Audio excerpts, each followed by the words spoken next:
And it's something we talk about a lot internally. And I was very pleased that someone asked this and we get a chance to riff on it. So Charles, why don't you go ahead and chime in on this to start? Oh, there's so many ways to handle network redundancy. I think if you're starting with something like you're in a colo facility or something like that, just having dual uplinks to your provider is the best ways to start. Typically, technologies like VRRP are good places to start. You can have dual uplinks. You can funnel those into a switch, and therefore your upstream provider can do upgrades, and you don't have to worry about as much about network connectivity. As you start to get into larger spaces, you start getting into technologies like BGP and things of that nature, where you can bring up multiple links to a provider to provide your redundancy. If you're talking about an office space, again, multiple providers of some level are a good place to start. The best thing that I like to do for network redundancy is to draw out the network, draw out the data flows, and then with a giant red Sharpie, just start crossing off links to simulate failures and verify that your traffic still flows. I have a piece of plexiglass that I put over a network diagram, and I can just the expo marker just start crossing off things and do the analysis. But those are the major big points in terms of network redundancy. Yeah, I think you hit most of what I would bring up. The only other thing I'd say is that folks oftentimes will say, okay, I've got a gig or whatever, maybe these days 10 gig primary link, but then my backup is something much smaller. Right. And the problem is that as soon as, say your backup's 100 megs, well, I realize, these days there's less folks in the office, but point being, as soon as you're at 102 megs of traffic, right, that thing is congested to the point where it's causing problems up to and including it may as well be down. Right. So I really do, I obviously it's an extra expense to encourage people that when they build the second path, that it be of equal capability, function, and everything to the primary path. Don't have my 10-year-old firewall and my 100 meg LTE modem as a backup to my brand new NGFW firewall and my dual 10 gig uplinks or whatever. Have everything be equal capacity to each other.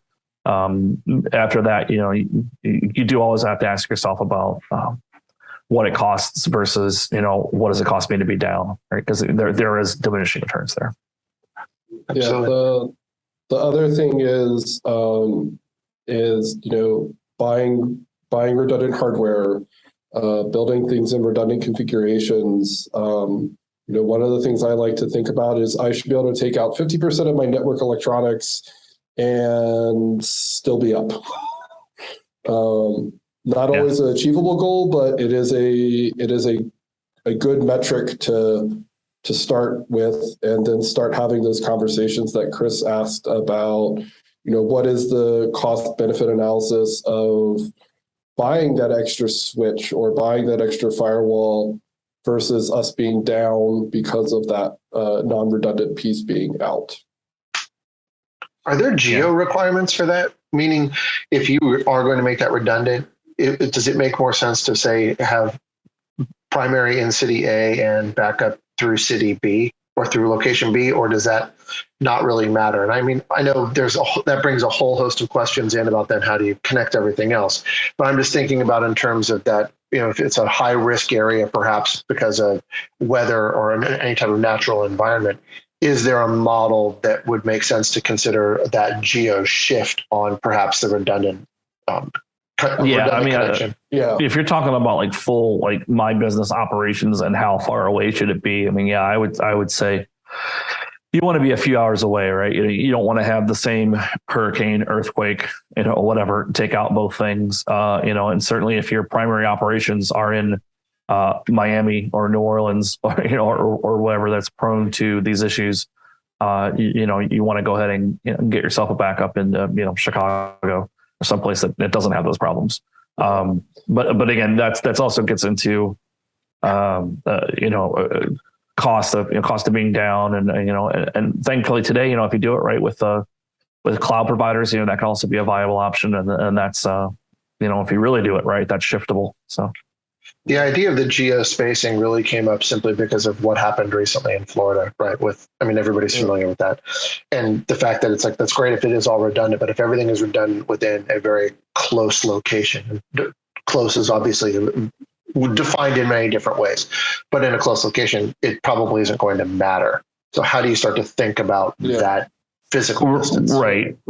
So you start even with your building, right? Our customers, when they say, look, I have a significant amount of either staff or operational resources that are in this building, we'll start with you, and let's make sure that one of my providers goes out the north side, one goes out the south side.